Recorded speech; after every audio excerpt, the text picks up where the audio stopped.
Perkenalkan, nama saya Iwada Grawisa Salomahi. Pada kesempatan ini saya akan menjelaskan tentang materi rekayasa perangkat lunak mulai pada chapter 7 sampai chapter 10. Yang pertama, chapter 7, yaitu materi tentang software engineering, yaitu modeling. Pada prinsip, konsep dan metode yang digunakan untuk membuat requirement dan desain model yang baik membutuhkan sebuah model software engineering. Apa itu software engineering practice? Software engineering practice itu adalah serangkaian prinsip, konsep, metode, dan tools yang harus dipertimbangkan melalui perencanaan dan pengembangan software. Mengapa penting untuk melakukan perencanaan yang siap dalam sebuah perangkat lunak? Karena setiap proses yang dilalui, jikalau mengikuti proses yang baik dan benar, maka sebuah perangkat lunak akan dibangun dengan fondasi yang sempurna.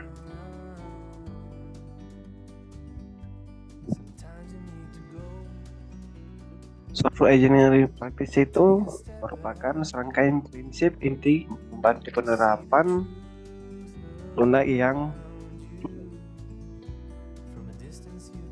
bermakna dan pelaksanaan metode rekayasa lunak yang efektif.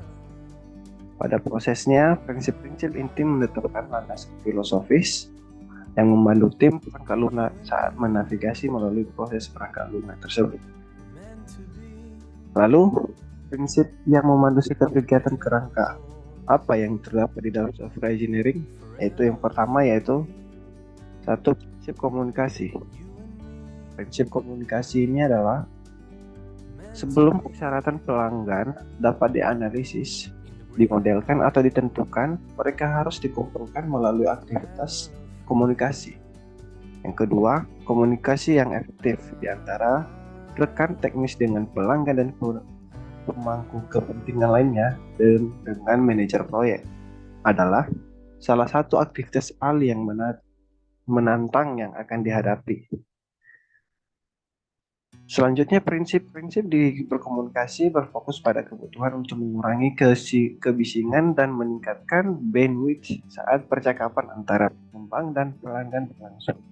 Kedua belah pihak harus berkolaborasi untuk komunikasi terbaik terjadi. Selanjutnya, prinsip software engineering yang praktis itu yaitu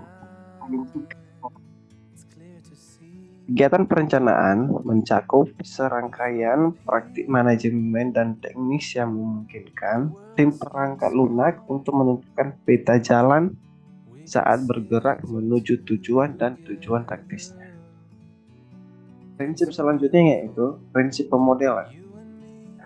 Pemodelan mencakup analisis dan desain yang menggambarkan representasi dari perangkat lunak dan semakin menjadi lebih rinci. Maksud dari model ini adalah untuk memantapkan pemahaman tentang pekerjaan yang harus dilakukan dan untuk memberikan bimbingan teknis kepada mereka yang akan mengimplementasikan perangkat lunak tersebut. Prinsip pemodelan berfungsi sebagai dasar untuk metode dan notasi yang digunakan untuk membuat representasi perangkat lunak. Selanjutnya yaitu prinsip pemodelan kebutuhan. Prinsip pemodelan kebutuhan sejumlah besar metode pemodelan kebutuhan telah dikembangkan oleh penelitian telah mengidentifikasi masalah analisis kebutuhan dan penyebabnya dan telah mengembangkan berbagai notasi pemodelan dan rangkaian heuristik yang sesuai untuk mengatasinya. Setiap metode analisis memiliki sudut pandang yang unik. Selanjutnya yaitu prinsip pemodelan desain. Model desain perangkat lunak dengan rencana arsitek untuk sebuah rumah ini dimulai dengan merepresentasikan totalitas benda yang akan dibangun, misalnya rendering rumah 3 dimensi, dan perlahan-lahan menyempurnakannya. Hal untuk memberikan panduan untuk membangun setiap detail, misalnya tata letak pipa ledeng. Nah, demikian pula model desain yang dibuat untuk perangkat lunak, menyediakan berbagai tampilan sistem yang berbeda. Prinsip selanjutnya itu prinsip pemodelan hidup. Model hidup sebagai paradigma yang memadukan pembangunan berbasis model dengan manajemen dan pengoperasian sistem berorientasi layanan. Model hidup menunggu kerjasama di antara semua pemangku kepentingan proyek dengan menyediakan abstraksi berbasis model yang tepat yang menggambarkan saling ketergantungan di antara elemen sistem. Selanjutnya itu prinsip konstruksi. Aktivitas konstruksi mencakup serangkaian tugas, pengkodean, dan pengujian yang mengarah ke perangkat lunak operasional yang siap dikirim kepada pelanggan atau pengguna akhir. Dalam pekerjaan rekayasa perangkat lunak modern, pengkodean dapat berupa yang pertama satu penciptaan langsung kode sumber bahasa pemrograman, misalnya bahasa pemrograman Java. Buatan kode sumber secara otomatis menggunakan representasi desain menengah dari komponen yang akan dibangun, misalnya Enterprise Architect. Dan yang ketiga itu pembuatan kode yang dapat dijalankan secara otomatis menggunakan bahasa pemrograman generasi 4. Misalnya Visual C++. Selanjutnya yaitu prinsip konstruksi, di mana prinsip konstruksi ini merupakan aktivitas konstruksi mencakup prinsip persiapan, prinsip pengujian, prinsip validasi, dan prinsip pengujian. Yang terakhir yaitu prinsip penerapan. Aktivitas penerapan mencakup 3 tindakan, yaitu pengiriman, dukungan, dan umpan balik. Karena model proses perangkat lunak model bersifat evolusioner atau inkremental, penyebaran terjadi tidak hanya sekali, tetapi beberapa kali saat perangkat lunak bergerak menuju penyelesaian.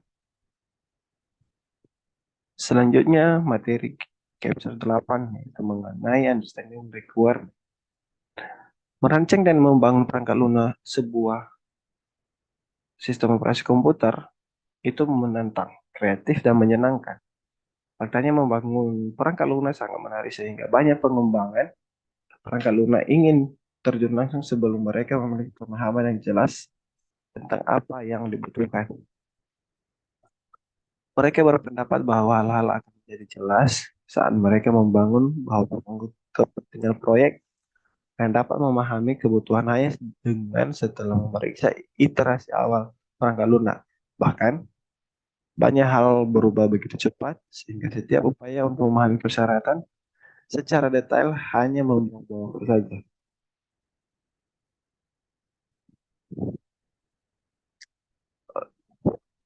Pada materi understanding requirement, terdapat mencakup 7 tugas berbeda, dimulai dari inception, elicitation, elaboration, negotiasi, specification, validation, dan manajemen. Yang pertama, inception. Inception atau permulaan merupakan awal dari terjadi pembicaraan tentang kebutuhan akan software. Permulaan ini dapat terjadi karena dari pembicaraan biasa, kebutuhan yang biasa yang dirasakan adanya pasar potensial atau munculnya layanan potensial yang dapat dilakukan oleh software. Ada beberapa hal dalam tahap tugas inception, yaitu yang pertama, memahami masalah, dan yang kedua, bagaimana karakteristik solusi yang baik. Yang ketiga, masalah apa yang dipecahkan oleh solusi tersebut. Yang keempat, bagaimana kondisi bisnis environment di mana solusi tersebut diimplementasikan. Dan yang terakhir, apakah ada masalah dan batasan tertentu yang mempengaruhi pendekatan solusi. Yang kedua yaitu elicitation client. Elicitation. Klien mengungkapkan kebutuhan. Proses ini tidak mudah karena batas sistem terjadi sering tidak jelas. Karena klien tidak cukup paham apa yang dibutuhkan dan kebutuhan apa yang sering berubah. Model requisition terdapat dalam tahap elicitation, yaitu dimulai dari membuat daftar semua objek yang merupakan bagian dari sistem. Yang kedua, membuat daftar sebuah objek yang dihasilkan oleh sistem. Dan yang kedua itu membuat daftar fungsi atau preventif proses yang berinteraksi dengan objek-objek tersebut.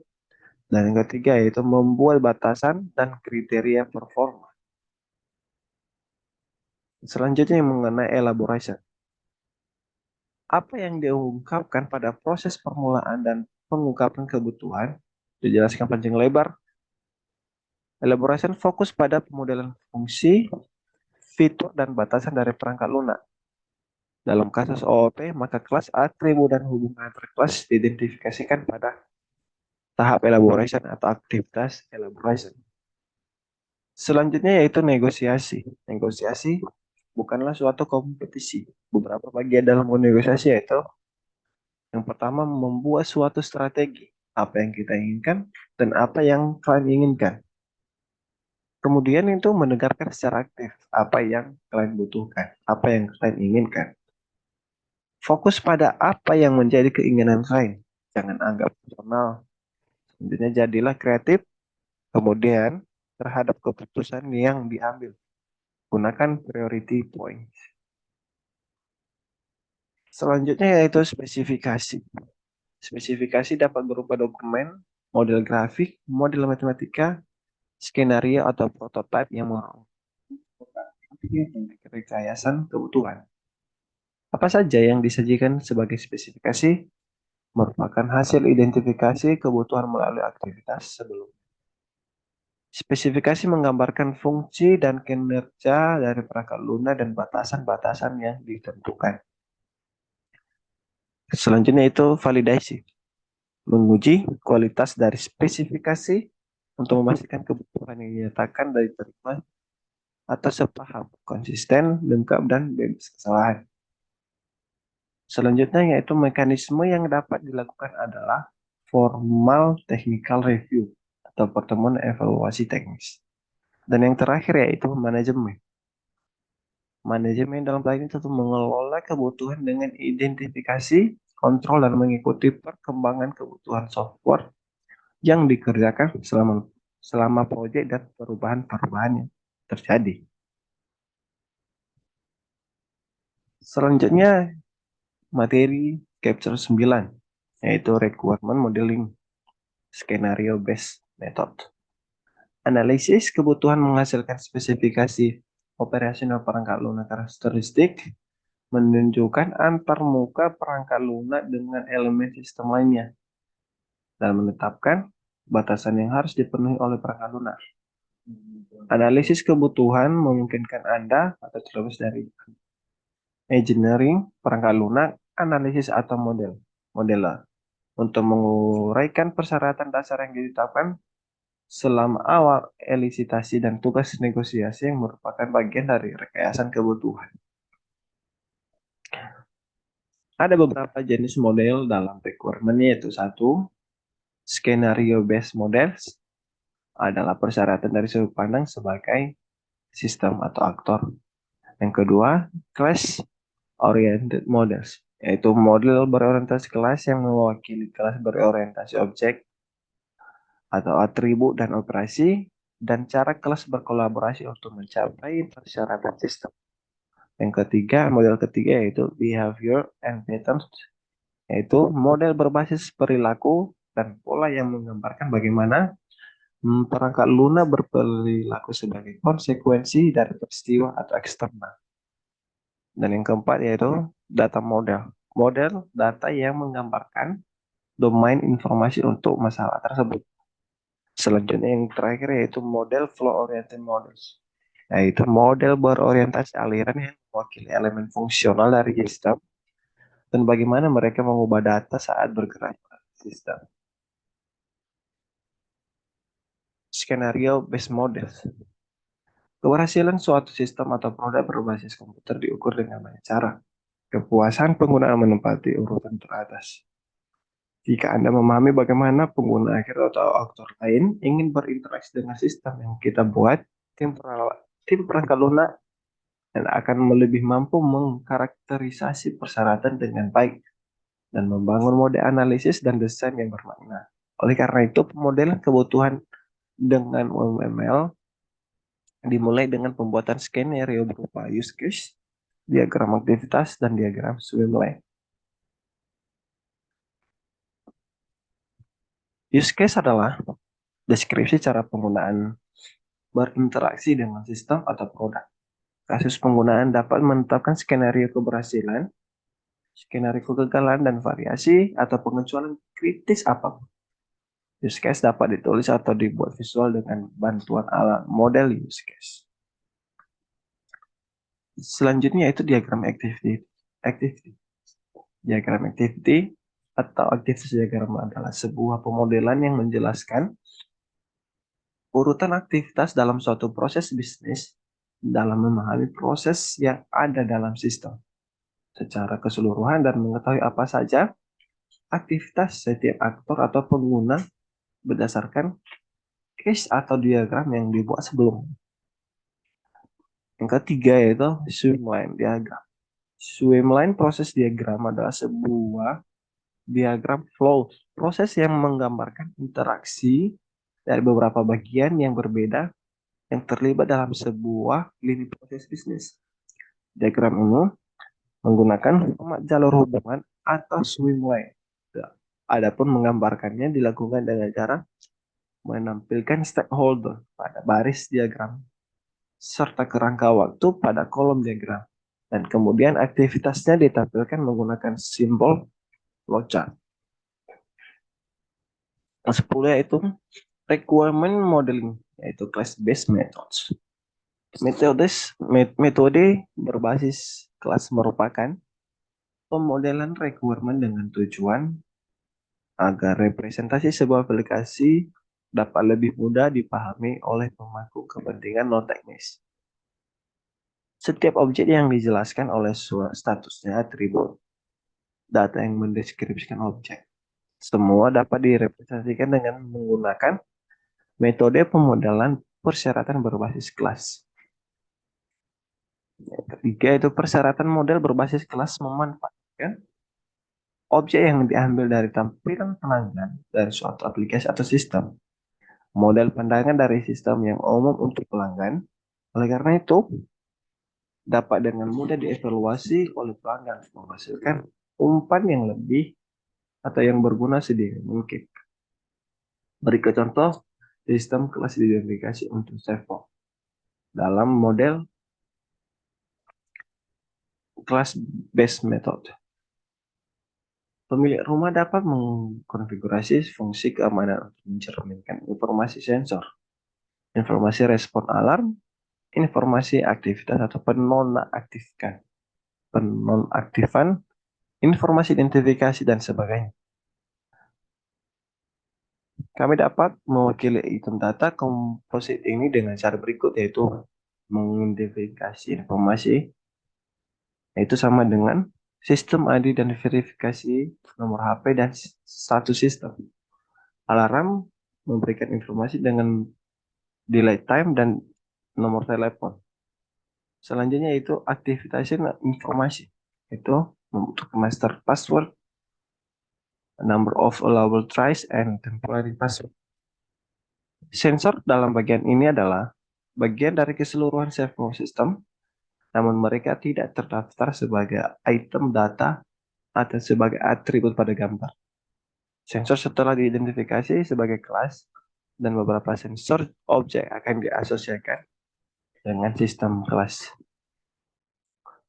Baik, selanjutnya kita masuk pada chapter 11 yaitu mengenai requirement modeling, itu behavior patterns and web atau mobile apps.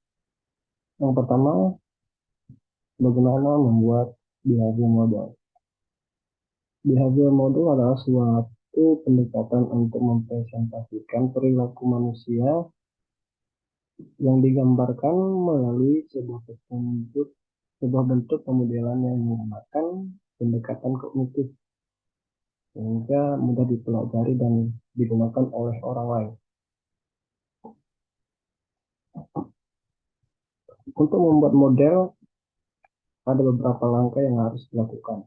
Yang pertama, mulai dari mengevaluasi semua kasus penggunaan untuk sepenuhnya memahami urutan interaksi dalam sistem. Yang kedua, mengidentifikasi kejadian yang mendorong urutan, interaksi, dan memahami bagaimana kejadian ini berhubungan dengan objek tertentu.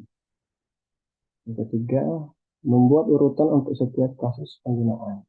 Yang keempat, membuat diagram status untuk sistem.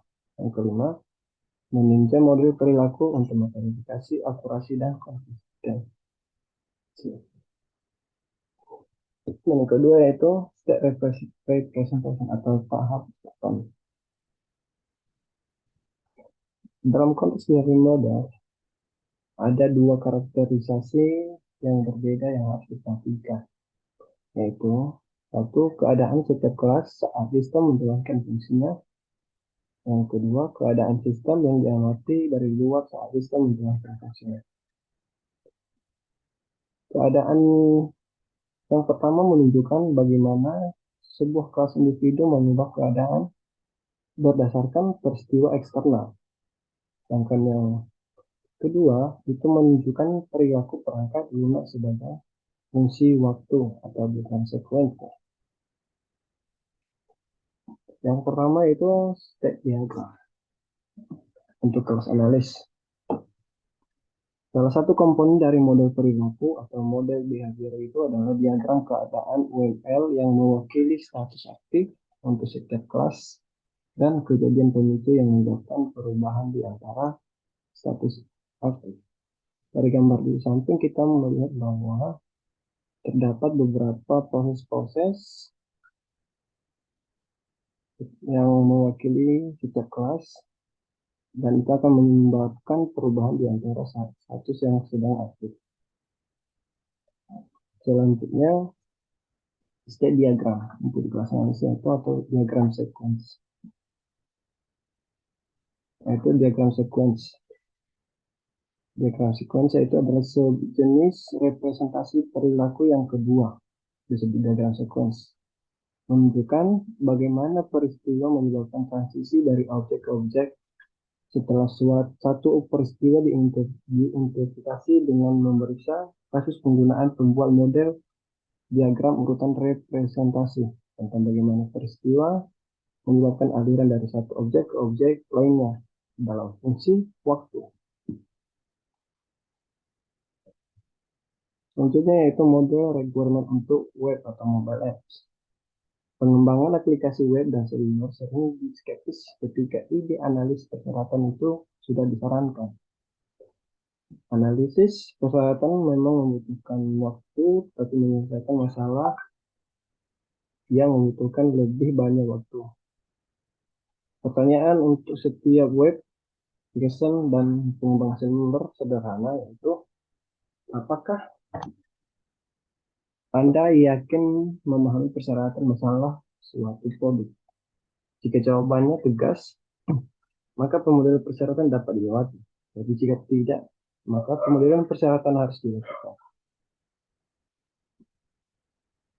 Selanjutnya, berapa banyak analisis yang cukup? Sejauh mana pemodelan persyaratan untuk aplikasi web dan seluler ditekankan tergantung pada faktor terkait urutan berikut. Dari yang pertama, ukuran dan kompleksitas peningkatan aplikasi. Yang kedua, jumlah pemangku kepentingan. Analisis dapat membantu mengidentifikasi persyaratan yang bertentangan yang akan datang dari sumber yang berbeda. Yang ketiga yaitu ukuran tim pengembang aplikasi. Yang keempat, sejauh mana anggota tim telah bekerja sama sebelumnya. Yang kelima, tingkat di mana keberhasilan organisasi secara langsung tergantung pada keberhasilan aplikasi. Keluaran pemodelan persyaratan. Analisis persyaratan menyediakan mekanisme diskret untuk mewakili dan mengevaluasi konten dan fungsi aplikasi mode yang akan dihadapi pengguna. Lingkungan serta infrastruktur tempat web application atau aplikasi seluruh berada. Masing-masing karakter ini dapat direpresentasikan sebagai kumpulan model yang memungkinkan persyaratan aplikasi dianalisis secara terstruktur. Sementara model spesifik sangat bergantung pada sifat aplikasi. Ada 5 kelas model utama dengan ini, yaitu mulai dari model konten, yang artinya mengidentifikasi spektrum penuh konten yang akan disediakan oleh aplikasi. Model konten ini mencakup teks, grafik, dan gambar, video, dan data audio. Selanjutnya yang nomor 2 yaitu model interaksi, menjelaskan secara pengguna berinteraksi dengan aplikasi. Yang ketiga yaitu model fungsional, di mana model ini mendefinisikan aplikasi yang akan ditetapkan untuk memanipulasi konten dan menjelaskan fungsi pemrosesan lain yang independen dari konten tetap tidak diperlukan untuk penggunaan akhir. Nanti yang keempat yaitu model navigasi. Mana model ini mendefinisikan keseluruhan strategi navigasi untuk aplikasi. Dan yang terakhir yaitu model konfigurasi, menjelaskan lingkungan dan infrastruktur tempat aplikasi berada.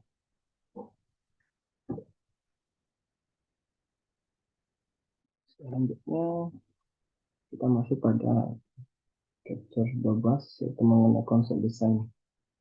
Desain perangkat lunak terus berubah seiring dengan berkembangnya metode baru, analisis yang lebih baik, dan pemahaman yang lebih luas.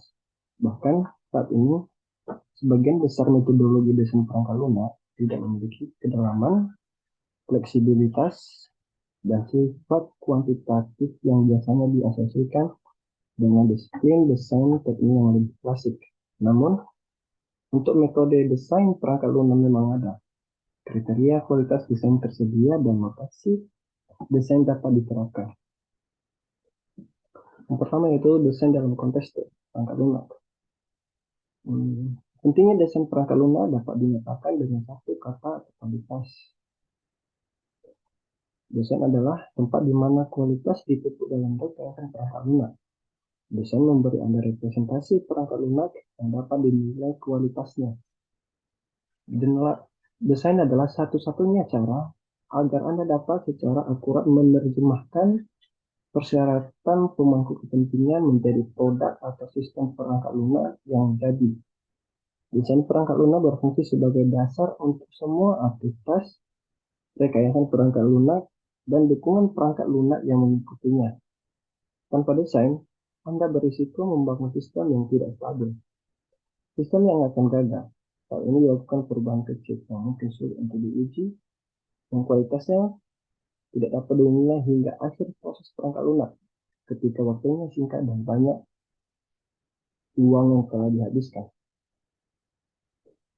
Proses desain. Desain perangkat lunak adalah proses iteratif di mana persyaratan diterjemahkan ke dalam cetak biru atau blueprint untuk membangun perangkat lunak. Awalnya blueprint menggambarkan pandangan holistik perangkat lunak, yaitu desain itu direpresentasikan pada tingkat abstraksi yang tinggi tingkat yang dapat ditelusuri secara langsung, pertujuan sistem spesifik dan data yang lebih rinci, persyaratan fungsional dan perilaku. Selanjutnya itu pedoman dan atribut kualitas perangkat lunak. MC Golding menyarankan 3 karakteristik yang berfungsi sebagai panduan untuk evaluasi desain yang baik. Itu yang pertama adalah desain harus mengimplementasikan semua persyaratan eksplisit yang terdapat dalam model persyaratan dan harus mengakomodasi semua persyaratan implisit yang diinginkan oleh pemangku kepentingan. Terus yang kedua yaitu desain harus menjadi panduan yang dapat dibaca, jadi mengerti bagi mereka yang menghasilkan kode dan bagi mereka yang menguji dan selanjutnya mendukung perangkat lunak. Dan yang terakhir yaitu desain harus memberikan gambaran lengkap tentang perangkat lunak, menangani domain data, fungsional, dan perilaku dari perspektif implementasi. Selanjutnya evolusi desain perangkat lunak. Evolusi desain perangkat lunak adalah proses yang berkelanjutan yang kini telah berlangsung lebih dari 6 dekade. Selanjutnya itu mengenai konsep desain. Konsep desain mulai dari abstraksi, di mana abstraksi adalah kumpulan data bernama yang menggambarkan objek data dalam konteks abstrak. seperti prosedural membuka, kita dapat mendefinisikan abstraksi data yang disebut untuk seperti objek data ataupun abstraksi data untuk pintu akan mencakup satu set atribut yang menggambarkan pintu, misalnya jenis pintu, arah elemen, mekanisme pembukaan, berat, dan dimensi. Selanjutnya konsep desain yang selanjutnya yaitu arsitektur. Arsitektur itu adalah struktur atau organisasi komponen program atau modul, cara di mana komponen ini berinteraksi, dan struktur data yang digunakan oleh komponen. Namun dalam arti yang lebih luas, arsitektur adalah komponen dapat digeneralisasi untuk mewakili elemen sistem utama dan interaksinya. Terusnya yang ketiga itu pola.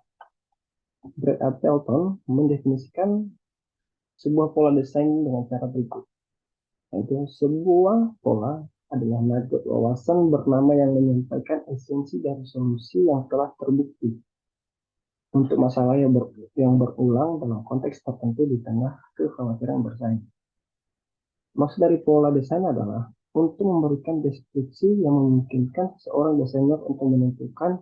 Yang pertama itu adalah apakah pola tersebut dapat diterapkan pada pekerjaan saat ini, apakah pola tersebut dapat digunakan kembali, dan apakah pola tersebut dapat berfungsi sebagai panduan untuk mengembangkan pola yang serupa, tetapi secara fungsional atau struktur yang berbeda. Selanjutnya itu pemisahan masalah. Untuk konsep desain sendiri, yaitu pemisahan masalah adalah konsep desain yang menunjukkan bahwa setiap masalah kompleks dapat ditangani dengan mudah jika dibagi menjadi beberapa bagian yang masing-masing dapat diselesaikan atau dioptimalkan secara mandiri. Konsep desain selanjutnya yaitu modularitas.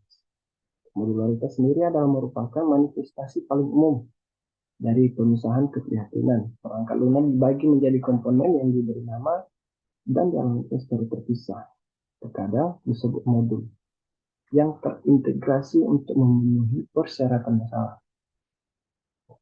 Selanjutnya itu penyembunyian informasi. Penggunaan penyembunyian informasi sebagai kriteria desain untuk sistem modular memberikan manfaat terbesar saat modifikasi diperlukan selama pengujian dan selanjutnya selama pemeliharaan perangkat lunak. Yang selanjutnya yaitu konsep desain independensi fungsional. Itu adalah hasil langsung dari pemisahan pemisahan informasi, modularitas, dan konsep abstraksi dan penyembunyian informasi.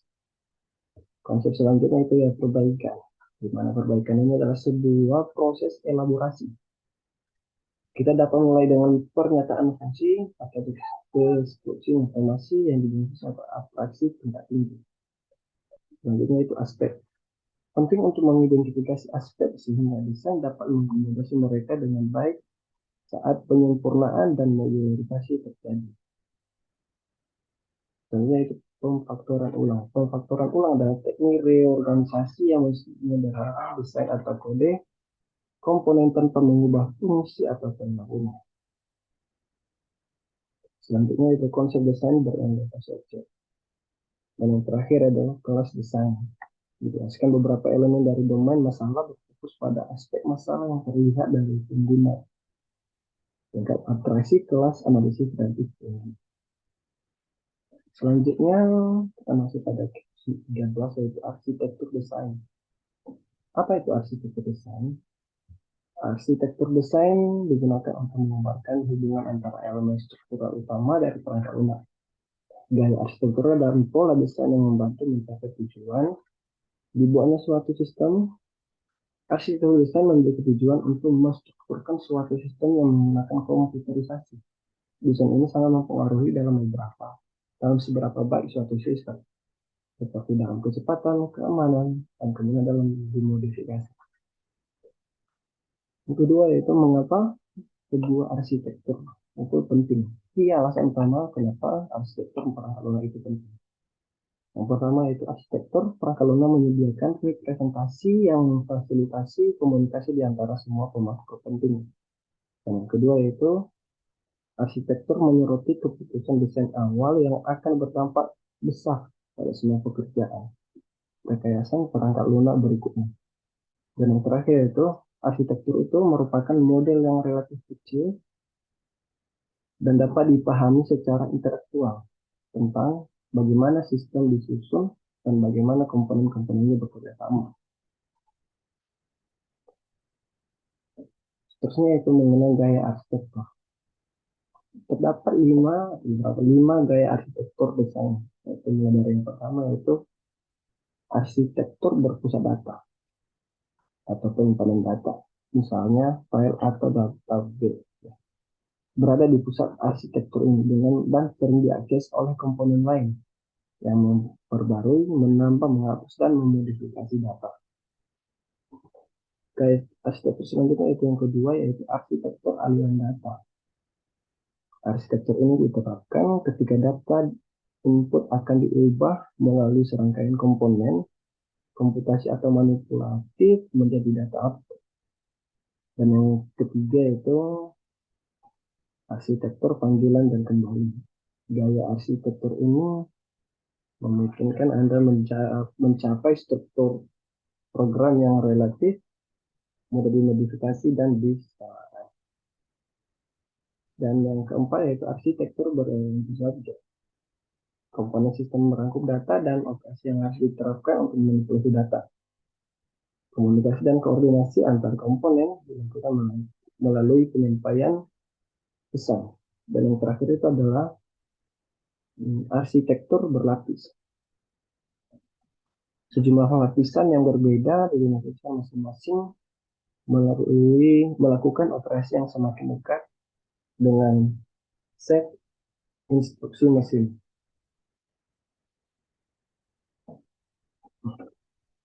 Selanjutnya untuk capture 13 yaitu komponen level design. Yang pertama, apa itu komponen desain? Komponen adalah blok bangunan modular untuk perangkat lunak komputer. Secara lebih formal, dalam spesifikasi dan pemodelan terpadu OMG mendefinisikan komponen sebagai bagian sistem yang modular. Dapat diterapkan dan dapat diganti yang merangkup implementasi dan memaparkan serangkaian antarmuka. Pada bagian ini terdapat 3 pandangan penting tentang apa itu komponen dan bagaimana komponen itu digunakan sebagai hasil pemodelan desain, yaitu mulai dari pandangan tampilan berorientasi objek, yang kedua pandangan tradisional, dan yang terakhir yaitu tampilan terkait prosesnya. Designing class-based component. Yang pertama itu adalah prinsip desain dasar. Ada 4 prinsip desain dasar dalam komponen level desain ini, yaitu berlaku 4 prinsip yang berlaku untuk desain tingkat komponen dan telah diadopsi secara luas ketika rekayasa perangkat lunak berorientasi objek itu diterapkan. Motivasi yang mendasari penerapan prinsip-prinsip ini adalah tujuannya untuk menciptakan desain yang lebih dapat menerima perubahan dan mengurangi penyebaran efek samping ketika perubahan benar-benar terjadi. 4 prinsip dasar desain itu sendiri yaitu yang pertama itu prinsip terbuka tertutup. Modul atau komponen harus terbuka untuk ekstensi tetapi tertutup untuk modifikasi. Yang kedua itu prinsip pergantian scope. Prinsip pergantian scope ini adalah sebuah subclass yang harus dan dapat diganti untuk kelas dasar. Yang ketiga yaitu prinsip inversi ketergantungan. Bergantung pada abstraksi, jangan bergantung pada beton. Yang keempat yaitu prinsip segregasi antarmuka.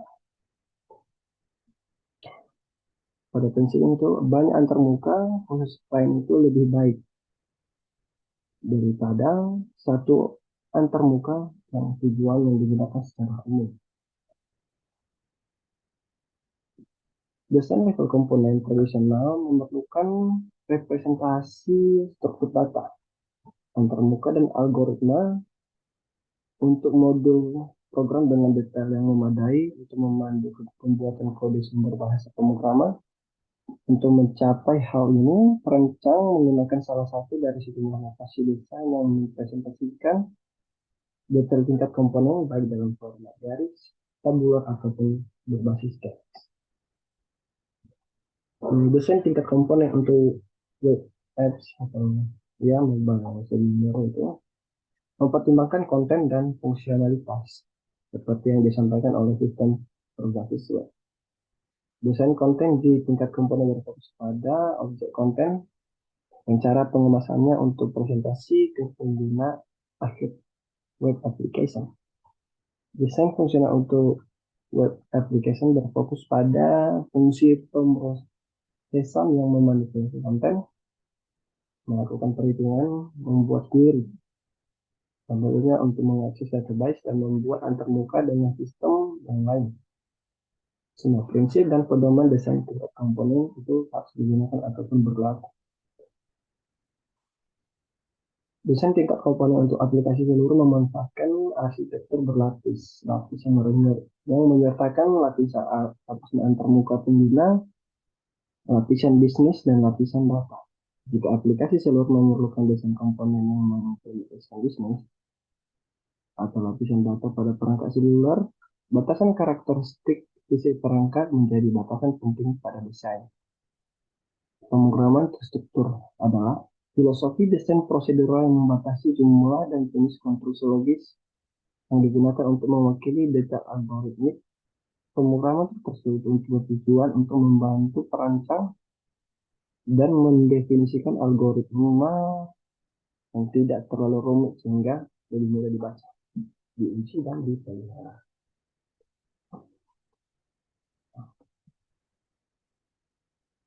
Selanjutnya yaitu Chapter 15 atau tentang materi user interface design. Yang pertama itu apa itu user interface design? User interface merupakan desain visual untuk antar muka pengguna yang menciptakan media komunikasi yang efektif antara manusia dengan aplikasi yang digunakan ataupun yang sedang dibuat. Yang kedua itu mengapa untuk user interface design ini sangat penting? Karena user interface design ini bertujuan untuk memberikan kemudahan bagi pengguna untuk memahami konten dan fungsionalitas fitur yang dikeluarkan oleh aplikasi. Antarmuka pengguna bisa dibilang itu merupakan elemen terpenting dari sistem atau produk berbasis komputer. Jika antarmuka dirancang dengan buruk, kemampuan pengguna untuk memanfaatkan daya komputasi dan konten informasi dari suatu aplikasi dapat sangat terhambat.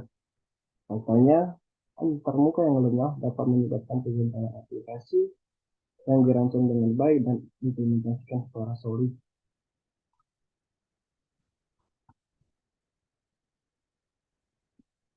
Yang ketiga, apa langkah-langkahnya untuk user interface design?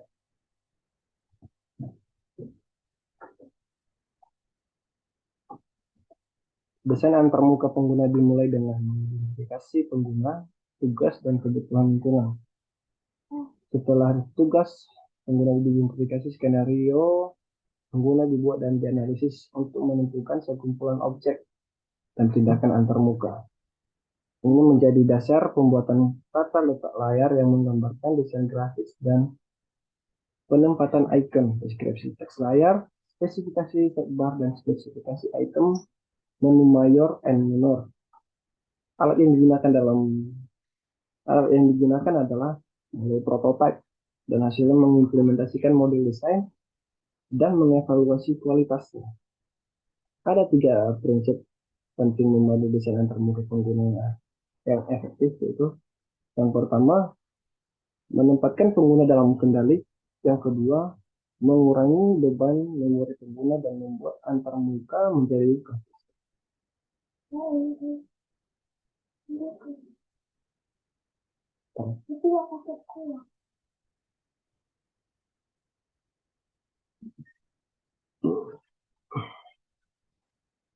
Untuk mencapai antarmuka yang mematuhi prinsip-prinsip ini, proses desain yang terorganisir harus dilakukan. Cuma prinsip desain yang memungkinkan pengguna mempertahankan kendali, yaitu tetapkan mode interaksi dengan cara yang tidak memaksa pengguna melakukan tindakan yang tidak perlu atau tindakan yang tidak diinginkan. Sediakan interaksi yang fleksibel. Izinkan interaksi pengguna dapat diinterupsi dan dibatalkan. Sederhanakan interaksi saat tingkat keterampilan meningkat dan biarkan interaksi disesuaikan. Sembunyikan internal teknis dan pengguna biasa. Yang terakhir yaitu desain untuk interaksi langsung dengan objek yang muncul di layar. Prinsip-prinsip desain yang memungkinkan antarmuka untuk mengurangi beban memori pengguna. Yaitu yang pertama, mengurangi permintaan pada memori jangka pendek. Yang kedua, tetap menetapkan default yang berarti, tentukan pintasan yang intuitif, tata letak visual antarmuka harus didasarkan pada metafora dunia nyata, menggunakan informasi secara progresif. Sekumpulan prinsip desain yang membantu membuat antarmuka menjadi konsisten, yaitu mulai dari yang pertama yaitu mengizinkan pengguna untuk menempatkan tugas saat ini ke dalam konteks yang bermakna, mempertahankan konsistensi di seluruh lini produk yang lengkap. Dan terakhir, jika model interaktif sebelumnya telah menciptakan ekspektasi pengguna, jangan lakukan perubahan kecuali ada alasan kuat untuk melakukannya. Pengembangan antarmuka pengguna dimulai dengan serangkaian tugas analisis. Itu analisis pengguna menentukan profil sebagai berbagai pengguna akhir dan dikumpulkan dari berbagai sumber bisnis dan teknis. Analisis tugas mendefinisikan tugas dan tindakan pengguna menggunakan pendekatan elaboratif, berorientasi objek, menerapkan kasus penggunaan, elaborasi tulisan objek, analisis alur kerja dan representasi tugas hierarki untuk sepenuhnya membangun interaksi manusia komputer. Analisis lingkungan mengidentifikasi struktur fiksi dan sosial di mana antarmuka harus beroperasi.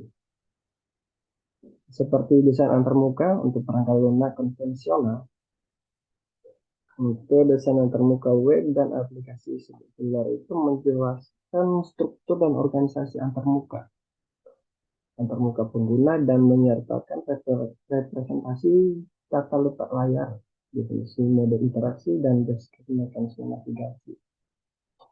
Rangkaian prinsip desain antarmuka dan alat kerja desain antarmuka memandu web application atau desainer aplikasi seluler saat tata letak dan mekanisme kontrol antarmuka yang dirancang.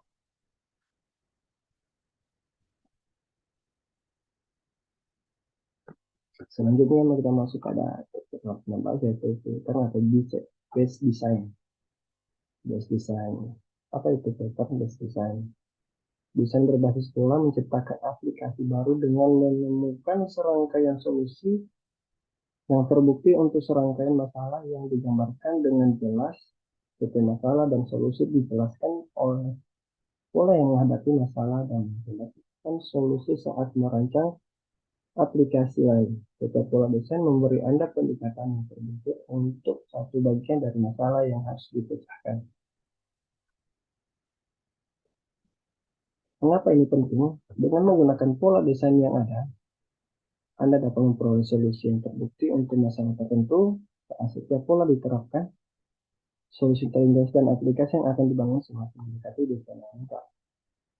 Pola desain menyediakan mekanisme yang terkodifikasi untuk mengabarkan masalah dan solusinya dengan cara yang memungkinkan komunikasi rekayasa perangkat lunak, menangkap pengetahuan desain untuk digunakan kembali.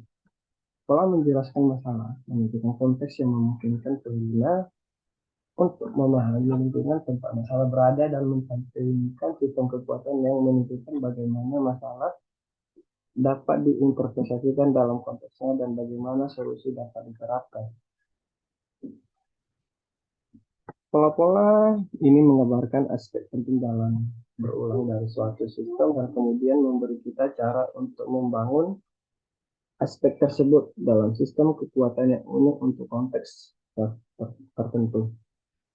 Pola arsitektur menggambarkan masalah desain berbasis yang sangat luas. Pola data menggambarkan masalah berorientasi data yang berulang dan solusi pemodelan.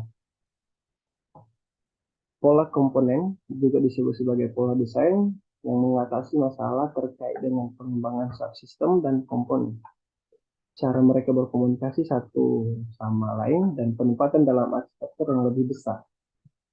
Pola desain antarmuka juga menggambarkan masalah antarmuka, pengguna umum, dan solusinya dengan sistem kekuatan yang mencakup karakteristik khusus penggunanya. Pola web application mengatasi serangkaian masalah yang dihadapi saat membangun web application dan sering menggabungkan banyak kategori pola lain yang baru saja disebutkan. Selanjutnya untuk Chapter 17 yaitu mengenai materi tentang web design.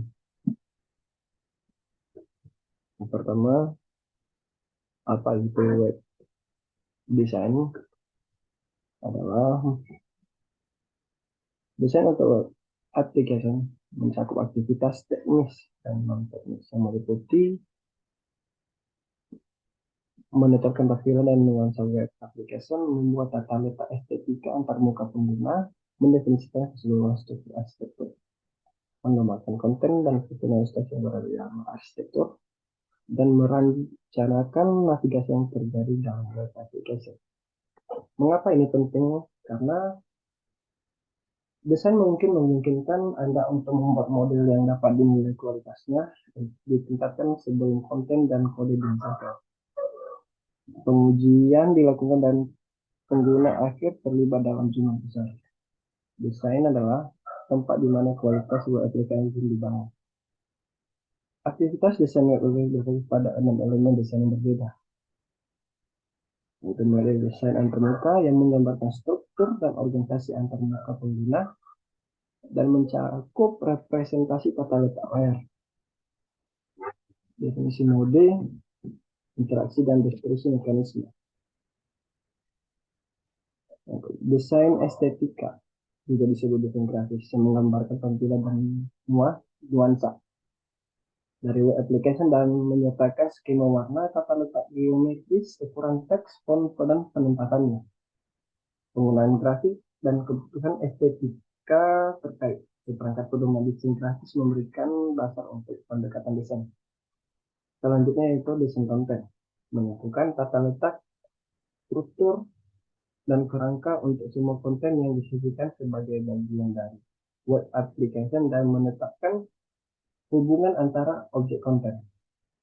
Desain konten ini juga dimulai dengan representasi objek konten, asosiasinya, dan hubungannya.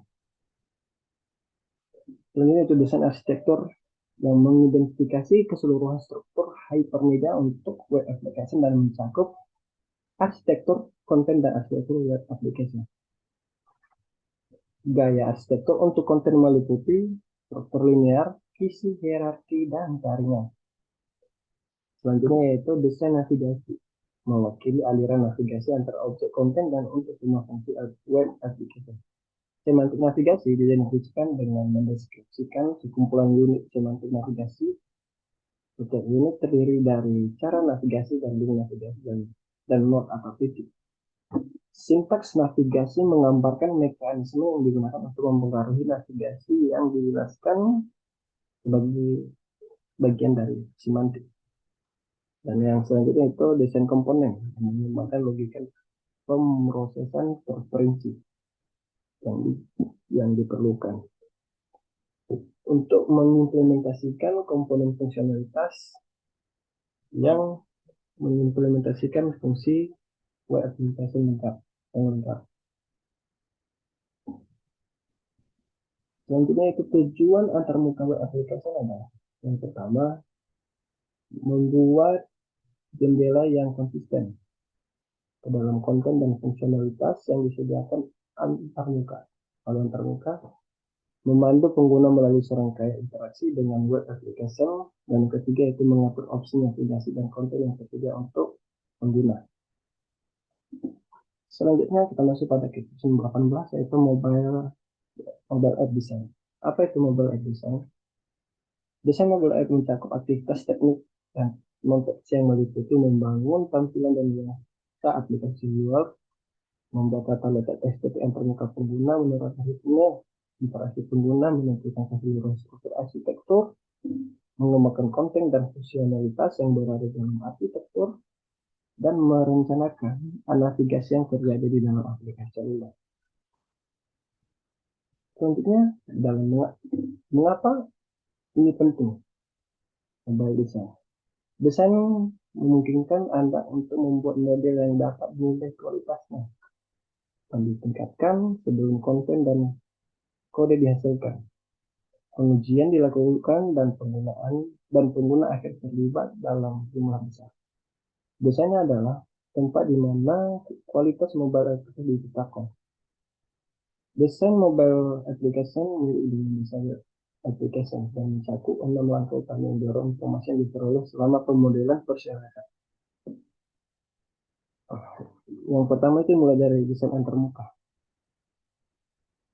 Yang menggambarkan struktur dan organisasi antarmuka pengguna dan mencakup representasi, tata letak layar, definisi mode interaksi, dan deskripsi mekanisme navigasi. Selanjutnya itu desain konten. Desainnya konten ini sangat penting dan mempertimbangkan layar dan keterbatasan perangkat seluler lainnya. Desain estetis juga disebut desain grafis, menjelaskan tampilan dan nuansa dari mobile application dan menyertakan skema warna, tata letak grafis, pengguna grafik, dan kebutuhan estetika terkait. Selanjutnya itu desain arsitektur, mengidentifikasi keseluruhan struktur hypermedia untuk mobile app dan mencakup arsitektur konten dan arsitektur mobile application. Selanjutnya desain navigasi dan desain komponen, di mana desain ini juga mengembangkan logika pemrosesan mendetail yang diperlukan untuk mengimplementasikan komponen yang digunakan untuk membangun fungsi mobile app yang lengkap. Model prosesor recurrent spiral untuk desain mobile app terdiri dari 6 aktivitas, yaitu mulai dari perumusan, perencanaan, analis, rekayasa, implementasi, dan evaluasi pengguna. Jadi sekian dari penerapan atau penjelasan materi mulai dari capture 11 sampai capture 7 sampai capture 18. Jika ada kekurangan, mohon dimaafkan. Sekian dan terima kasih.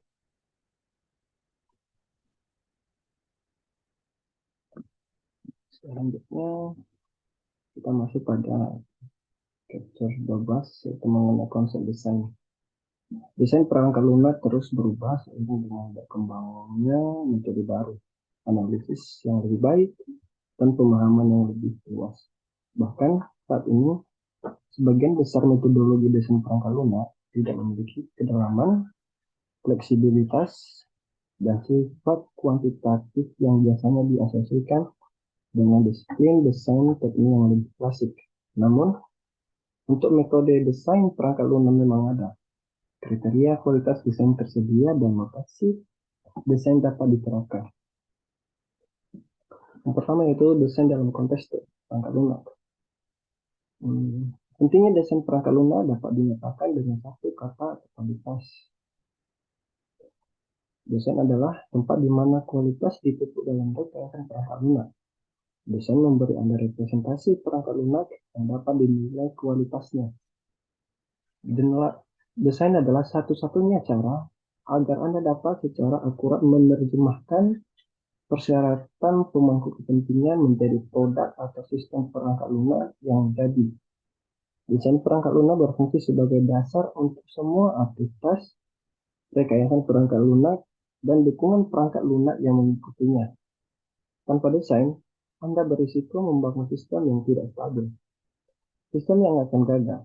Hal ini dilakukan perubahan kecil yang mungkin sulit untuk diuji, yang kualitasnya tidak dapat dinilai hingga akhir proses perangkat lunak ketika waktunya singkat dan banyak uang yang telah dihabiskan.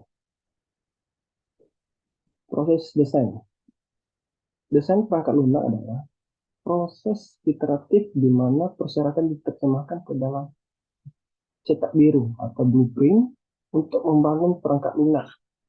Awalnya blueprint menggambarkan pandangan holistik perangkat lunak, yaitu desain itu direpresentasikan pada tingkat abstraksi tingkat yang tingkat yang dapat ditelusuri secara langsung ke tujuan sistem spesifik dan data yang lebih rinci, persyaratan fungsional dan perilaku. Selanjutnya itu pedoman dan atribut kualitas perangkat lunak. MC Golding menyarankan 3 karakteristik yang berfungsi sebagai panduan untuk evaluasi desain yang baik. Itu yang pertama adalah desain harus mengimplementasikan semua persyaratan eksplisit yang terdapat dalam model persyaratan dan harus mengakomodasi semua persyaratan implisit yang diinginkan oleh pemangku kepentingan. Terus yang kedua yaitu desain harus menjadi panduan yang dapat dibaca, jadi mengerti bagi mereka yang menghasilkan kode dan bagi mereka yang menguji dan selanjutnya mendukung perangkat lunak. Dan yang terakhir yaitu desain harus memberikan gambaran lengkap tentang perangkat lunak, menangani domain data, fungsional, dan perilaku dari perspektif implementasi. Selanjutnya evolusi desain perangkat lunak. Evolusi desain perangkat lunak adalah proses yang berkelanjutan yang kini telah berlangsung lebih dari 6 dekade. Selanjutnya itu mengenai konsep desain. Konsep desain mulai dari abstraksi, di mana abstraksi adalah kumpulan data bernama yang menggambarkan objek data. Dalam konteks abstraksi, prosedural membuka, kita dapat mendefinisikan abstraksi data yang disebut untuk seperti objek data ataupun abstraksi data untuk pintu akan mencakup satu set atribut yang menggambarkan pintu, misalnya jenis pintu, arrangement, mekanisme pembukaan, berat, dan dimensi. Selanjutnya konsep desain yang selanjutnya itu arsitektur. Arsitektur itu adalah struktur atau organisasi komponen program atau modul, cara di mana komponen ini berinteraksi, dan struktur data yang digunakan oleh komponen.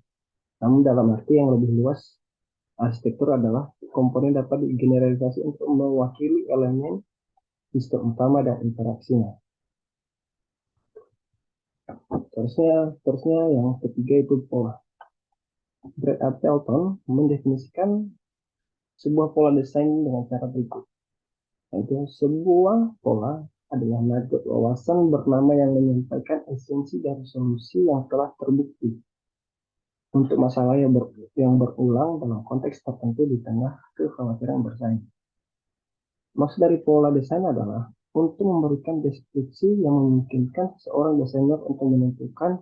Yang pertama itu adalah apakah pola tersebut dapat diterapkan pada pekerjaan saat ini, apakah pola tersebut dapat digunakan kembali, dan apakah pola tersebut dapat berfungsi sebagai panduan untuk mengembangkan pola yang serupa, tetapi secara fungsional atau struktur yang berbeda. Selanjutnya yaitu pemisahan masalah. Untuk konsep desain sendiri yaitu pemisahan masalah adalah konsep desain yang menunjukkan bahwa setiap masalah kompleks dapat ditangani dengan mudah jika dibagi menjadi beberapa bagian yang masing-masing dapat diselesaikan atau dioptimalkan secara mandiri. Konsep desain selanjutnya yaitu modularitas. Modularitas sendiri adalah merupakan manifestasi paling umum dari pemisahan keprihatinan. Perangkat lunak dibagi menjadi komponen yang diberi nama dan dianalisis secara terpisah. Terkadang disebut modul yang terintegrasi untuk memenuhi persyaratan masalah. Selanjutnya itu penyembunyian informasi. Penggunaan penyembunyian informasi sebagai kriteria desain untuk sistem modular memberikan manfaat terbesar saat modifikasi diperlukan selama pengujian dan selanjutnya selama pemeliharaan perangkat lunak. Yang selanjutnya yaitu konsep desain independensi fungsional.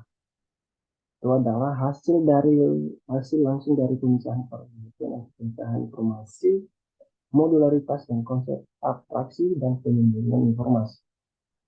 Konsep selanjutnya itu ya perbaikan, di mana perbaikan ini adalah sebuah proses elaborasi. Kita dapat mulai dengan pernyataan fungsi atau deskripsi informasi yang dibungkus atau abstraksi tingkat tinggi. Selanjutnya itu aspek. Penting untuk mengidentifikasi aspek sehingga desain dapat mengakomodasi mereka dengan baik saat penyempurnaan dan modularisasi terjadi. Selanjutnya itu pemfaktoran ulang. Pemfaktoran ulang adalah teknik reorganisasi yang menyederhanakan desain atau kode komponen tanpa mengubah fungsi atau perilakunya. Selanjutnya itu konsep desain berorientasi objek. Dan yang terakhir adalah kelas desain. Dijelaskan beberapa elemen dari domain masalah berfokus pada aspek masalah yang terlihat dari pengguna. Tingkat abstraksi kelas analisis kreatif. Selanjutnya kita masuk pada 13 yaitu arsitektur desain. Apa itu arsitektur desain? Arsitektur desain digunakan untuk menggambarkan hubungan antara elemen struktural utama dari perangkat lunak. Gaya arsitektur dan pola desain yang membantu mencapai tujuan. Dibuatnya suatu sistem. Arsitektur desain memiliki tujuan untuk menstrukturkan suatu sistem yang menggunakan komputerisasi. Desain ini sangat mempengaruhi dalam seberapa baik suatu sistem, seperti dalam kecepatan, keamanan, dan kemudian dalam dimodifikasi. Yang kedua yaitu mengapa sebuah arsitektur itu penting. Iya, alasan utama kenapa arsitektur perangkat lunak itu penting. Yang pertama yaitu arsitektur perangkat lunak menyediakan representasi yang memfasilitasi komunikasi di antara semua pemangku kepentingan. Dan yang kedua yaitu arsitektur menyoroti keputusan desain awal yang akan berdampak besar pada semua pekerjaan rekayasa perangkat lunak berikutnya. Dan yang terakhir yaitu arsitektur itu merupakan model yang relatif kecil dan dapat dipahami secara intelektual tentang bagaimana sistem disusun dan bagaimana komponen-komponennya bekerja sama.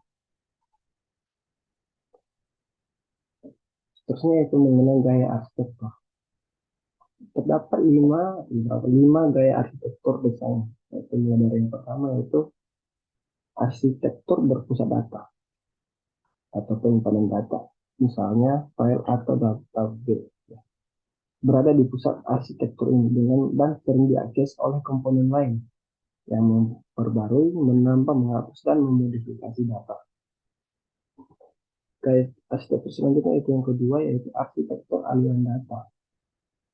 Arsitektur ini diterapkan ketika data input akan diubah melalui serangkaian komponen komputasi atau manipulatif menjadi data output. Dan yang ketiga itu arsitektur panggilan dan kembali.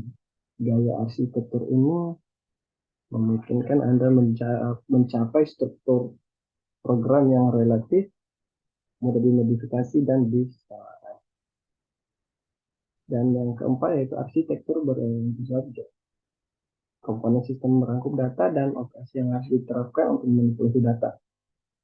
Komunikasi dan koordinasi antar komponen dilakukan melalui penyampaian pesan.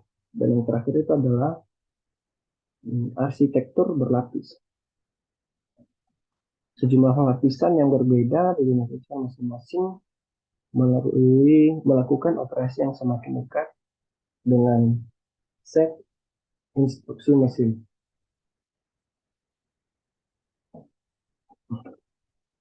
Selanjutnya untuk chapter 13 yaitu komponen level design. Yang pertama, apa itu komponen desain? Komponen adalah blok bangunan modular untuk perangkat lunak komputer. Secara lebih formal, dalam spesifikasi dan pemodelan terpadu OMG mendefinisikan komponen sebagai bagian sistem yang modular. Dapat diterapkan dan dapat diganti yang merangkup implementasi dan memaparkan serangkaian antarmuka. Pada bagian ini terdapat 3 pandangan penting tentang apa itu komponen dan bagaimana komponen itu digunakan sebagai hasil pemodelan desain, yaitu mulai dari pandangan tampilan berorientasi objek, yang kedua pandangan tradisional, dan yang terakhir yaitu tampilan terkait prosesnya. Designing class-based component. Yang pertama itu adalah prinsip desain dasar.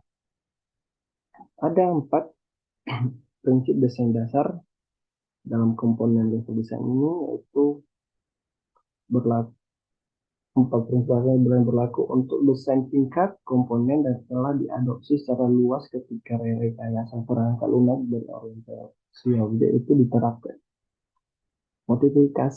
Motivasi yang mendasari penerapan prinsip-prinsip ini adalah tujuannya untuk menciptakan desain yang lebih dapat menerima perubahan dan mengurangi penyebaran efek samping ketika perubahan benar-benar terjadi. 4 prinsip dasar desain itu sendiri, yaitu yang pertama itu prinsip terbuka tertutup. Modul atau komponen harus terbuka untuk ekstensi, tetapi tertutup untuk modifikasi.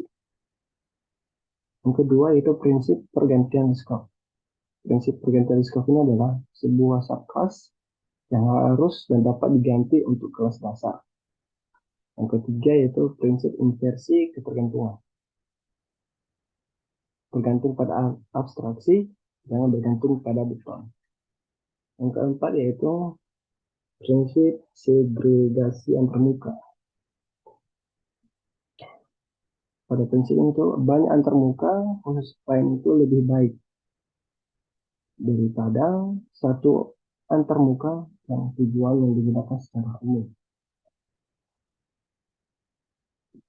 Desain level komponen tradisional memerlukan representasi struktur data, antarmuka dan algoritma untuk modul program dengan detail yang memadai untuk memandu pembuatan kode sumber bahasa pemrograman. Untuk mencapai hal ini, perancang menggunakan salah satu dari sejumlah notasi desain yang mempresentasikan detail tingkat komponen baik dalam format garis, tabular, ataupun berbasis teks. Desain tingkat komponen untuk web apps atau mobile senior itu mempertimbangkan konten dan fungsionalitas seperti yang disampaikan oleh sistem berbasis web. Desain konten di tingkat komponen berfokus pada objek konten dan cara pengemasannya untuk presentasi ke pengguna akhir web application. Desain fungsional untuk web application berfokus pada fungsi pemrosesan yang memanipulasi konten, melakukan perhitungan, membuat query, contohnya untuk mengakses database dan membuat antarmuka dengan sistem yang lain. Semua prinsip dan pedoman desain tingkat komponen itu harus digunakan ataupun berlaku. Desain tingkat komponen untuk aplikasi seluruh memanfaatkan arsitektur berlapis, lapis yang menyertakan lapisan antarmuka pengguna, lapisan bisnis, dan lapisan data. Jika aplikasi seluruh memerlukan desain komponen yang mengimplementasikan bisnis atau lapisan data pada perangkat seluler, batasan karakteristik fisik perangkat menjadi batasan penting pada desain. Pemrograman terstruktur adalah filosofi desain prosedural yang membatasi jumlah dan jenis konstruksi logis yang digunakan untuk mewakili detail algoritmik. Pemrograman tersebut bertujuan untuk membantu perancang dan mendefinisikan algoritma yang tidak terlalu rumit sehingga lebih mudah dibaca, diuji, dan dipelihara.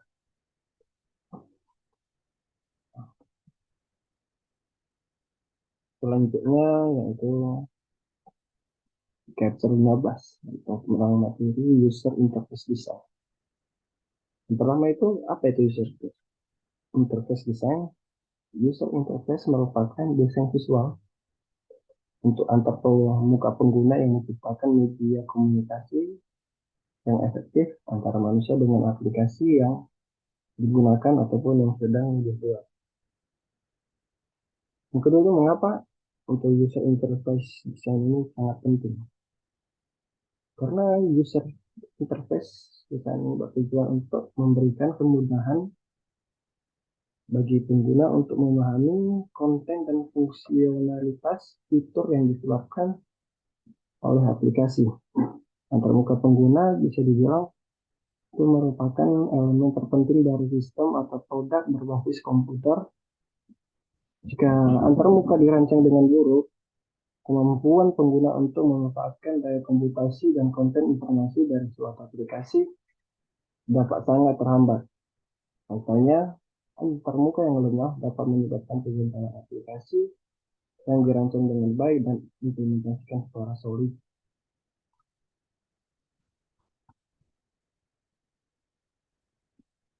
Yang ketiga, apa langkah-langkahnya untuk user interface design?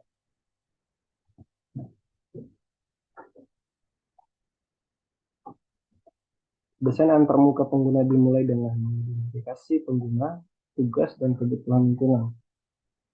Setelah tugas, pengguna diidentifikasi skenario, pengguna dibuat dan dianalisis untuk menentukan sekumpulan objek dan tindakan antarmuka. Ini menjadi dasar pembuatan tata letak layar yang menggambarkan desain grafis dan penempatan icon, deskripsi teks layar, spesifikasi sidebar, dan spesifikasi item, menu mayor and minor. Alat yang digunakan adalah mulai prototipe dan hasilnya mengimplementasikan model desain dan mengevaluasi kualitasnya. Ada 3 prinsip penting membangun desain antarmuka pengguna yang efektif, yaitu yang pertama, menempatkan pengguna dalam kendali. Yang kedua, mengurangi beban memori pengguna dan membuat antarmuka menjadi konsisten.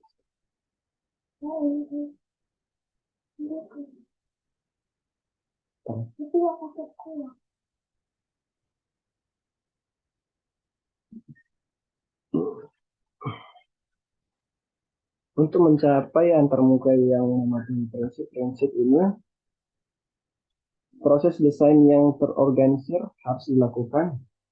Cuma prinsip desain yang memungkinkan pengguna mempertahankan kendali, yaitu tetapkan mode interaksi dengan cara yang tidak memaksa pengguna melakukan tindakan yang tidak perlu atau tindakan yang tidak diinginkan. Sediakan interaksi yang fleksibel. Izinkan interaksi pengguna dapat diinterupsi dan dibatalkan. Sederhanakan interaksi saat tingkat keterampilan meningkat dan biarkan interaksi disesuaikan.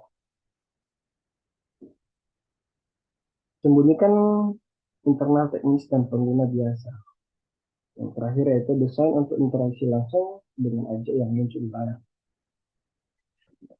Prinsip-prinsip desain yang memungkinkan antarmuka untuk mengurangi beban memori pengguna, yaitu yang pertama, mengurangi permintaan pada memori jangka pendek.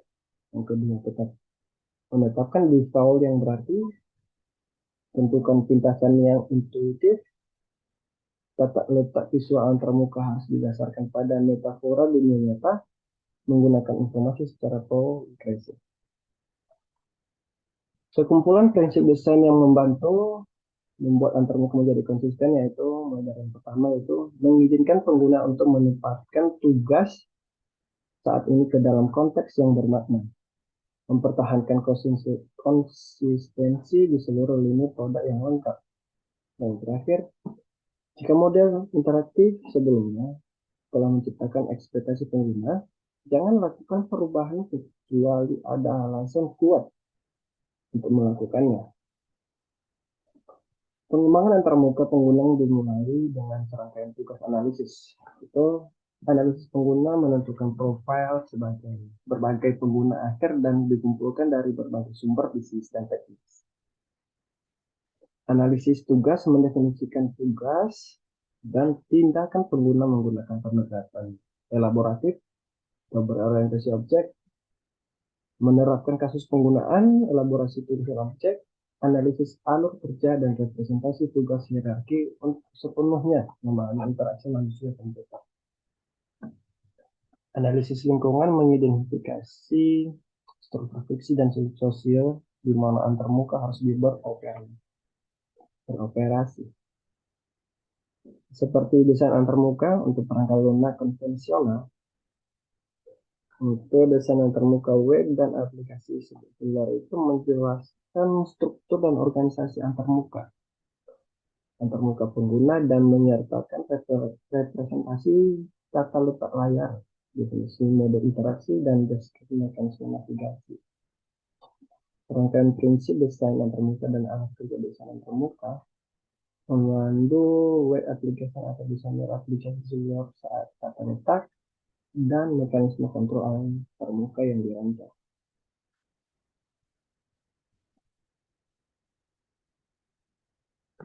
Selanjutnya kita masuk pada membahas yaitu filter atau base design. Base design. Apa itu filter base design? Desain berbasis pola menciptakan aplikasi baru dengan menemukan serangkaian solusi yang terbukti untuk serangkaian masalah yang digambarkan dengan jelas. Tipe masalah dan solusi dijelaskan oleh pola yang menghadapi masalah dan mendapatkan solusi saat merancang aplikasi lain. Setiap pola desain memberi Anda pendekatan yang terbentuk untuk satu bagian dari masalah yang harus dipecahkan. Mengapa ini penting? Dengan menggunakan pola desain yang ada, Anda dapat memperoleh solusi yang terbukti untuk masalah tertentu. Saat setiap pola diterapkan, solusi terintegrasi dan aplikasi yang akan dibangun semakin mendekati desain yang lengkap. Pola desain menyediakan mekanisme yang terkodifikasi untuk menggambarkan masalah dan solusinya dengan cara yang memungkinkan komunikasi rekayasa perangkat lunak, menangkap pengetahuan desain untuk digunakan kembali. Pola menjelaskan masalah, menunjukkan konteks yang memungkinkan pengguna untuk memahami lingkungan tempat masalah berada dan mencantumkan sistem kekuatan yang menunjukkan bagaimana masalah dapat diinterpretasikan dalam konteksnya dan bagaimana solusi dapat diterapkan. Pola-pola ini menggambarkan aspek penting dalam berulang dari suatu sistem dan kemudian memberi kita cara untuk membangun aspek tersebut dalam sistem kekuatan yang unik untuk konteks tertentu. Pola arsitektur menggambarkan masalah desain berbasis yang sangat luas.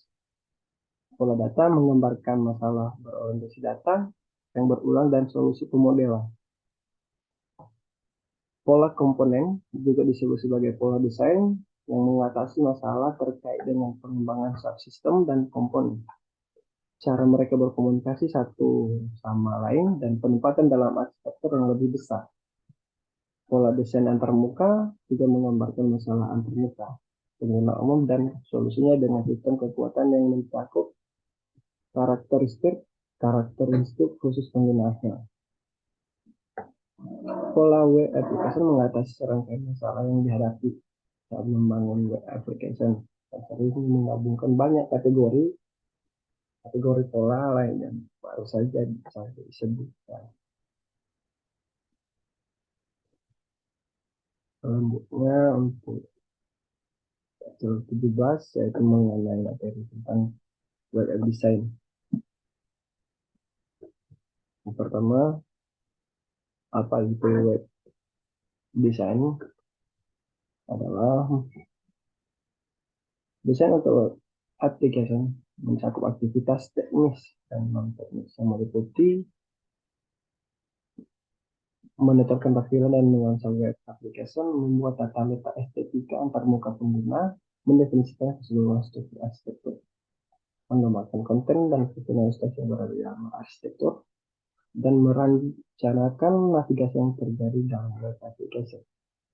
Mengapa ini penting? Karena desain mungkin memungkinkan Anda untuk membuat model yang dapat dinilai kualitasnya ditingkatkan sebelum konten dan kode dihasilkan.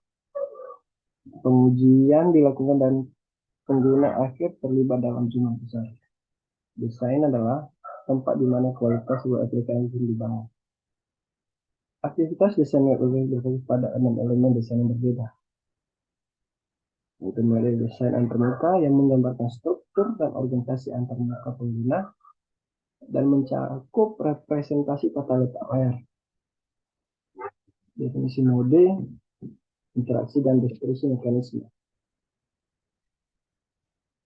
Desain estetika juga disebut desain grafis yang menggambarkan tampilan dan nuansa. dari web application dan menyertakan skema warna, tata letak geometris, ukuran teks, font, dan penempatannya, penggunaan grafik, dan kebutuhan estetika terkait. Perangkat pedoman desain grafis memberikan dasar untuk pendekatan desain. Selanjutnya yaitu desain konten, menyatukan tata letak, struktur, dan kerangka untuk semua konten yang disajikan sebagai bagian dari web application dan menetapkan hubungan antara objek konten. Desain konten ini juga dimulai dengan representasi objek konten, asosiasinya, dan hubungannya.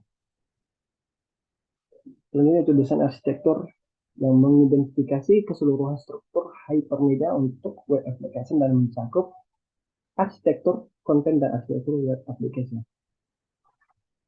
Gaya arsitektur untuk konten meliputi struktur linear, kisi, hierarki, dan jaringan. Selanjutnya yaitu desain navigasi, mewakili aliran navigasi antara objek konten dan untuk semua fungsi web application. Semantik navigasi didefinisikan dengan mendeskripsikan sekumpulan unit semantik navigasi. Setiap unit terdiri dari cara navigasi dan link navigasi dan node atau titik. Sintaks navigasi menggambarkan mekanisme yang digunakan untuk mempengaruhi navigasi yang dijelaskan sebagai bagian dari semantik. Dan yang selanjutnya itu desain komponen, yang mengembangkan logika pemrosesan preferensi yang diperlukan untuk mengimplementasikan komponen fungsionalitas yang mengimplementasikan fungsi web application lengkap. Selanjutnya itu tujuan antarmuka web application adalah yang pertama, membuat jendela yang konsisten ke dalam konten dan fungsionalitas yang disediakan antarmuka. Kalau antarmuka, memandu pengguna melalui serangkaian interaksi dengan web application, dan ketiga itu mengatur opsi navigasi dan konten yang tersedia untuk pengguna. Selanjutnya kita masuk pada section 18 yaitu mobile app design. Apa itu mobile app design? Desain mobile app mencakup aktivitas teknik dan non-teknis yang meliputi membangun tampilan dan menata aplikasi web, membuat tata letak STM permukaan pengguna menurut ritme interaksi pengguna, menentukan keseluruhan struktur arsitektur, mengembangkan konten dan fungsionalitas yang berada dalam arsitektur, dan merencanakan navigasi yang terjadi di dalam aplikasi web. Selanjutnya, dalam mengapa ini penting mobile design. Desain memungkinkan Anda untuk membuat model yang dapat menilai kualitasnya dan ditingkatkan sebelum konten dan kode dihasilkan. Pengujian dilakukan dan pengguna akhir terlibat dalam jumlah besar. Desain adalah tempat di mana kualitas mobile application ditetapkan. Desain mobile application mirip dengan desain application dan mencakup 6 langkah utama yang dorong informasi yang diperoleh selama pemodelan persyaratan. Yang pertama itu mulai dari desain antarmuka, yang menggambarkan struktur dan organisasi antarmuka pengguna dan mencakup representasi, tata letak layar, definisi mode interaksi, dan deskripsi mekanisme navigasi. Selanjutnya itu desain konten. Desainnya konten ini sangat penting dan mempertimbangkan layar dan keterbatasan perangkat seluler lainnya. Desain estetis juga disebut desain grafis, menjelaskan tampilan dan nuansa dari mobile application dan menyertakan skema warna, tata letak grafis, pengguna grafik, dan kebutuhan estetika terkait. Selanjutnya itu desain arsitektur, mengidentifikasi keseluruhan struktur hypermedia untuk mobile app dan mencakup arsitektur konten dan arsitektur mobile application. Selanjutnya desain navigasi dan desain komponen, di mana desain ini juga mengembangkan logika pemrosesan mendetail yang diperlukan untuk mengimplementasikan komponen yang digunakan untuk membangun fungsi mobile app yang lengkap. Model prosesor recurrent spiral untuk desain mobile terdiri dari 6 aktivitas, yaitu mulai dari perumusan, perencanaan, analis, rekayasa, implementasi, dan evaluasi pengguna. Jadi sekian dari penerapan atau penjelasan materi mulai dari capture 11 sampai capture 7 sampai capture 18. Jika ada kekurangan, mohon. Sekian dan terima kasih.